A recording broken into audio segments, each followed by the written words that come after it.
ఏడవాణ్ణి ఎక్కడ బాగా నేను జన్మించాలి. దేనికైనా జన్మిస్తే ఈ దేశమంతా నరులందరూ కూడా నన్ను దేవుడిగా కొలవాలి. ఇటువంటి జ్యోతిర్లింగంలో పేరమ్మ గృహములు ఊరు గున్నాడమ్మ శేఖరవాడు శ్రీనివాసుడమ్మ ఎప్పుడే కొన్నాడమ్మ శ్రీనివాసుడు పేరమ్మ దగ్గర ఎప్పుడే ఊరుకున్నారు. పేరమ్మ దేవుల ముందర ఈ సందమాము 2 మాసములు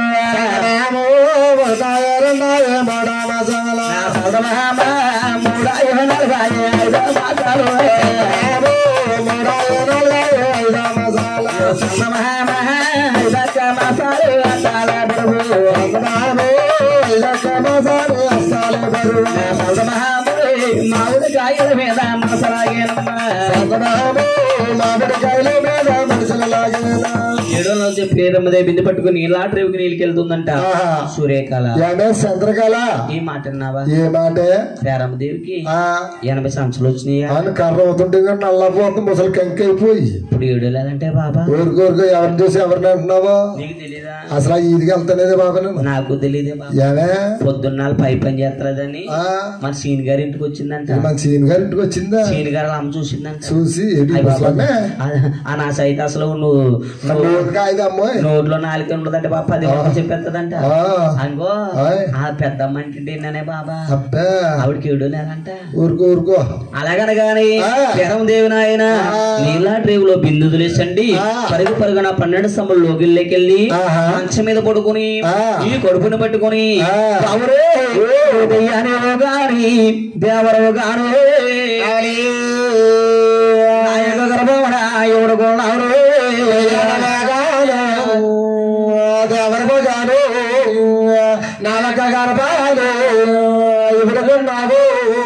అలాగనప్పుడు వెంకన్న కొడుకుండి నేను దెయ్యానే కాదమ్మా దేవునోయమ్మ దేవునోయమ్మ దెయ్యానే కాదమ్మా దేవేనేనమ్మ దేవేంద్రనేనమ్మా అరుణనాథ మదనల్లో నేలారే పొద్దు నేలారే పొద్దు నాథ మదనల్లో నేలారే బస నేలారే బస బాధలదల్లే బాధపడిపోయి మన బాధపడిపోయి బాధలల్లే బాధపడిపోయి బాధపడిపోయి అరుణనాథ మదనల్లో నేలారే పొద్దు నేలారే పొద్దు నాథ మదనల్లో నేలారే బస నేలారే బస మహాదలదల్లే బాధపడిపోతుందా బాధపడిపోతుంది మయమ్మ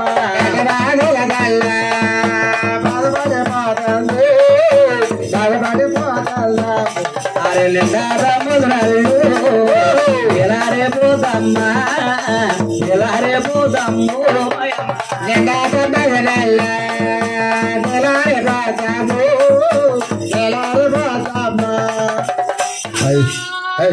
అమ్మ అమ్మనే అమ్మనమ్మందా నొప్పి ఇంట్లో పడుకోవాలి అప్ప అవ్వ కావాలి బొవ్వ కావాలి అమ్మమ్మకి మొగుడు కావాలంటే ఎక్కడి నుంచి వస్తాడే